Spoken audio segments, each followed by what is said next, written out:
begadang katanya bisa stroke. Itu nggak mitos. Oh, itu fakta. Itu fakta. Dan Maksudnya, jadi gini, orang yang gaya, Jadi takut. iya, benar. Orang yang tidurnya itu nggak teratur, orang yang tidurnya nggak teratur ya, nggak teratur ya? nggak teratur ya.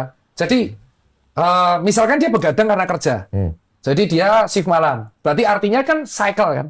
Jadi dia misalkan Senin jaga malam, Selasa turun jaga. Orang yang jaga malam tuh biasa ada turun jaga Om. Jadi teratur dong. Kan nggak mungkin begadang terus. Yang dipermasalahkan adalah orang yang begadang dan jam tidurnya tidak teratur itu akan meningkatkan potensi resiko stroke. Karena Peningkatan tekanan darah, terus pembuluh darah kita tuh elastis Om. Ada karet nggak ya? karet. Kita analogi. Beda ya. Nah, nih karet. Pembuluh darah kita itu kalau arteri itu bisa elastis kayak gini. Ini namanya vasodilatasi. Oke. Ini misal Omnya lagi angkat beban, berarti kan otot harus butuh pembuluh darah. Supply. Ini vasodilatasi. Dia melebar. Ada lagi yang namanya vasokonstriksi. Ini ketika Om deg-degan. Kok dia jadi ngiket gitu? Jadi mengecil. Oh, oke. Jadi tekanannya besar. Oke. Sesuai hukum fisika ya. Kalau ininya gede, tekanannya kecil kan. Oke. Kalau ininya semakin kecil, tekanan darahnya alirannya semakin besar. Nah, ketika Anda tidur, pembuluh darah itu sel yang rusak diganti. Kalau Anda nggak tidur, pembuluh darahnya jadi kaku, Bang.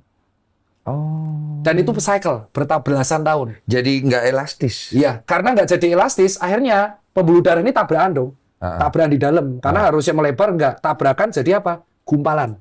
Gumpalan ini tiba-tiba Anda marah-marah. Lagi stres pikiran. Stres kerja, tadi kan ada gumpalan. Stres kerja itu membuat gumpalannya gelinding. Gelinding ke pembuluh darah yang besar nggak apa-apa. Pembuluh darah yang kecil ada 2 Om. Satu di kepala, satu di jantung. Kalau nyumbat di jantung, jantungnya jadi nggak dapat makanan. Kalau nyumbat di kepala, otaknya jadi nggak dapat suplai darah. Nyangkut di situ dia. Nah, rokok, begadang, makanan-makanan karsinogenik, ultraproses itu mempengaruhi elastisitas pembuluh darah ini. Oh, pantas lu udah nggak ngerokok ya? Udah berhenti 2 tahun. Karena aku pingsan pas goes, 1.200 kilo. Iya. Aku heart rate 212 BPM, pingsan kolaps ditolong warga. Aku tuh sering ditolong warga.